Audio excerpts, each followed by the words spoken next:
декретте отырып қалды. Ал декретте отырған адам не істейді? Гифке кіріп кетеді ғой автоматически. Гифке. Бірінші досыма тіркел, бірдеңе дейтін пост алады ғой. Соның астына менің қатыным мынандай қылып жазып қояды. Менің жалғыз қызымның маңдайына бұйырылса екен осы сыйлық, аумин деп кәдімгі. Ананы бар ғой, мен танымайтын болсам бар ғой, ананы. Жағдай жоқ қандай. Байынан ажырасқан қатын екен ғой мынау.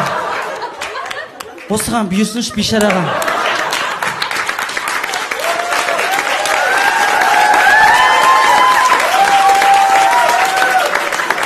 Кәдімгі ішіңнен бірдеңелер оқып тағы да дополнительно қосып, мынау қабыл болмай қалса, анау кетсін.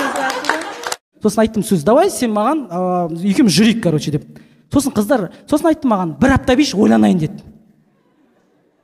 Қыздар осы не тема осы бір апта бейш ойланайын дейтін? Бір апта ойланасыңдар ма сонда? Не істейсіңдер бір апта?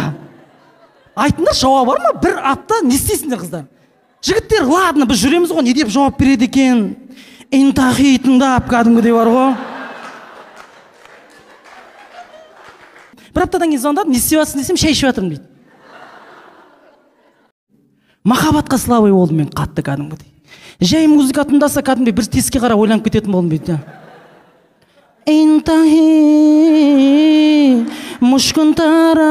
Ашылып қалған тонировканы бүйтіп до конца ашып, ойланып кетесің бүйтіп бар ғой, артын шұқылап.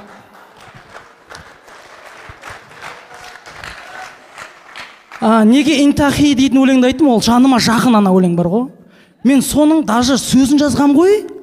Плей деп басасың, интахи, пауза, интахи, мұшқынтарайна деп арғай полный жазған бір дәптерге жинағам соны бар ғой. Соны бір күн мама тауып алып,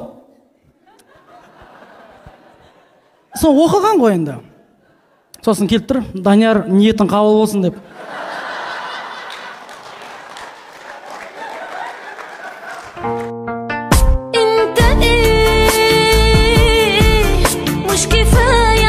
Неге қыздар жүрмей қалатын кезде кәдімгідей ачивать ететін болсаңдар жігіттерді, әдемі бастайсыңдар сендер?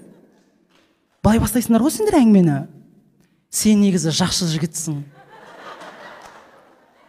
Просто мен саған недостойнымын просто. Сен менен де күшті қызға лайықтысың сен. Көтеріп, фуқ деп лақтырып жүресіңдер ғой кәдімгідей бар ғой. Алдап жатыр. Серьезно айтам, ана жоғары жақ былай тұрсын, блогерлардан бастап алдап жатыр бізді. Пупсиктарым дейді. Мен мысалы жасым 32 келді, мен біреудің пупсигімін.